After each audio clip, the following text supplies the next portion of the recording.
they don't have cars, obviously. You know, we can say they don't have cars, they don't ride horses, they don't have motorcycles, so they're gonna need a way to get around. Unfortunately, we still do not know a lot about these creatures. More than half of the people don't even believe they exist. We do know that they don't have wings. Can they fly? Who knows? But we know they don't have wings. There's a lot of reports they stay in the trees. They don't come out of the tree line hardly ever. They stay in the cover, the shadows of the forest, and they travel within the forest and are largely nocturnal, probably covering vast distance at night, still staying in the trees. While there have been a few scarce reports of Bigfoot using fire or making fire, I think it's safe to assume majority of their diet is not going to be cooked, and 99% of the time a Bigfoot is not going to be making a fire or surviving by fire. We also don't see them as having their own supermarket, but in fact you might look at the forest a little bit differently after this information I'm going to show you.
So it looks like we've got maybe something for dinner tonight. We can add it in our Natural onion out here in the forest. That is so cool. Dude, how awesome is that to find that?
When you or I look at a forest, we typically see trees, rocks, dirt, the sky, what have you. We don't see the hundreds and hundreds of food sources that are available at any given time.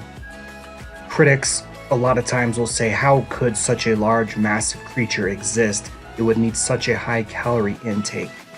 Well, this list here and everything prior, I think, kind of shows that it's actually very feasible and not even far fetched for such a large creature to have access to all the nutrients and calories that it would need on a day to day basis. A non knower of Bigfoot will ask, what is such a massive creature out in the woods surviving on daily? They would need a huge calorie intake. Are they living on pine nuts? He would say in a sarcastic way.